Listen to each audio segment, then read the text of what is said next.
Stirling was a compulsive, committed writer. Stirling was a real artist. He was really without the pretentiousness. To young filmmakers at that time, he was a kind of, God, you couldn't do any better than that. He was always accused of doing too many things at one time. And my answer was always, if you could do things as well as he did, you know, then do 2 or 3 things at one time. He had conquered all the mediums. He was an extremely professional writer. The joke was, how can Stirling Silliphant be so fast? And the answer was, he has an electric typewriter.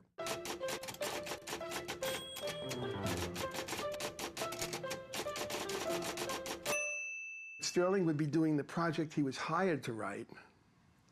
Then he would be planning an original screenplay. And then he would be starting on a project that he was then hired to write after the first project. The television that he is most remembered for and honored for began with a half-hour show called Naked City, which was based upon the famous movie.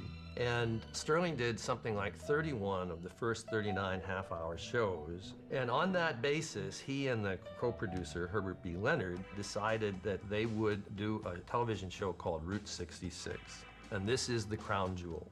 Route 66 is arguably the best written, best produced television show that was ever put on TV. Route 66 was an amazing success. Who would have thought of taking 2 young guys and putting them on the road? Nobody ever did that before. After Route 66 went off the air in 1964, Stirling switched into features.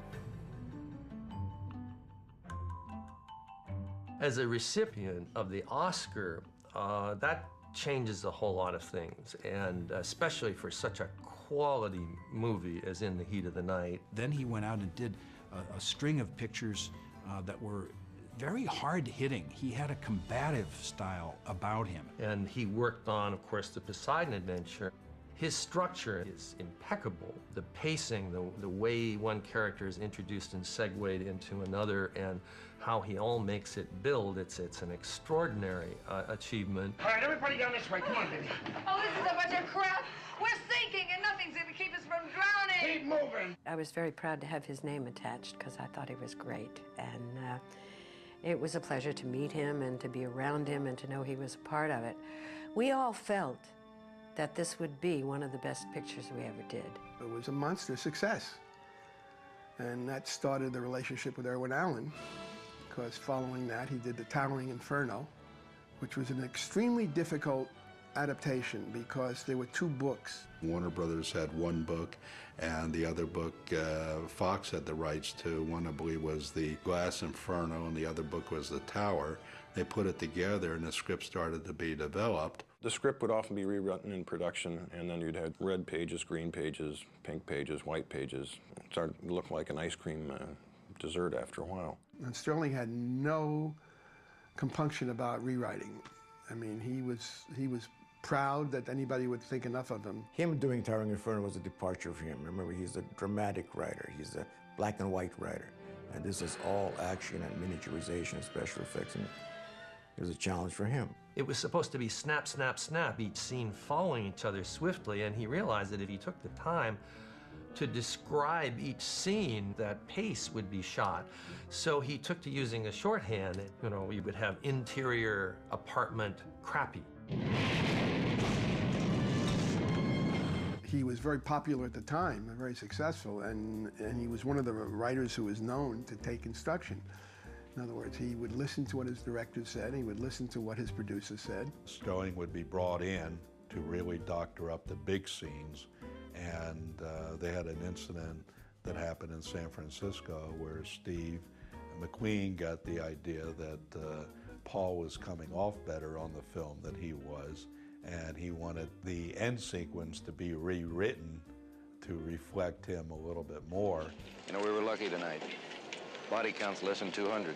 Steve says, you know, you give me all this dialogue, and Paul just stares at me with those blue eyes of his and steals the whole scene.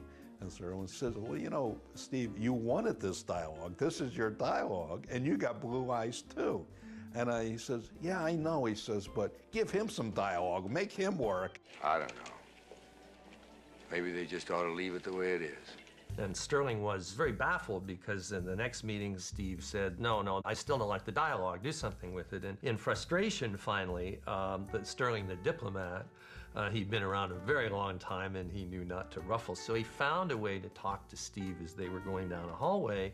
And he said, Steve, there's nothing wrong with that dialogue. What's the problem? And Steve turned, stopped, looked around to make sure no one was overhearing, and he said, I have a problem with S's. I have a slight lisp. You see in a fire, wool and silk give off cyanide gas. Do you have any sporting good manufacturers like table tennis balls? They give off toxic gases. Now, if you want me to keep going down the line? So Stirling said, for God's sake, you know, if you told me it's easy enough to write dialogue that don't have S's. You know where to reach me. So long, architect. Stirling was not a sellout. He just believed in doing well with his talent. And, I mean, the man could sit down and talk about any subject you want. He just knew about everything. That's what made him so fascinating to talk to. Stirling always wanted to educate people. He was always ahead of things. He was the sort of person that could be with the Queen of England or with some homeless person, and he would know exactly what to say. Later, he studied martial arts and got involved with Bruce Lee and went to Asia and lived there for some time. He said to me, David, in one of my former lives, I lived in Thailand, and I'm going back to where I used to be. So he had a Beverly Hills garage sale, as he called it. He sold everything he owned. As a challenge in his own personal life, he became, you know, sort of a physical expression of the things he'd been writing about all this time. There was something in him that was determined to communicate and basically make us understand the world better and make us in tune with it and make us alive. Life is up there. And life always matters very much, doesn't it? I think that was an important thing to Stirling Silliphant. The idea that, you know, the individual life matters, and that what you do makes a difference in the world, what you say makes a difference, even what you think and feel. Listen to me, all of you. Mrs. Rosen is dead. We can't bring her back, but what we can do is keep moving and be strong. That's what you would have wanted. In 1996, it's very vivid to me. My birthday is April 24, and on April 25, I see this now so clearly. I was having breakfast. I was eating my breakfast cereal, my Cheerios.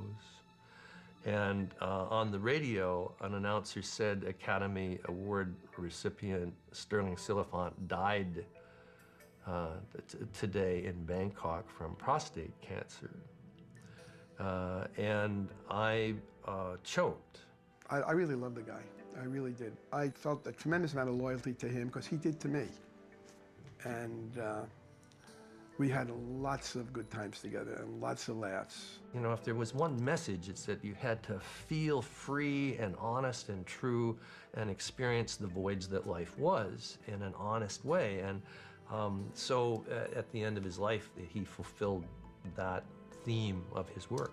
You shouldn't be passive about life. You should take life by the horns and go out and live it very fully. And to this day, you know, if I'm having a little problem with a project or anything, I say, hey, Stirling, give me a hand here. Because maybe, you know, if we want to believe in reincarnation, who knows what else is possible. And that's a very Stirling Silliphant way to think of life.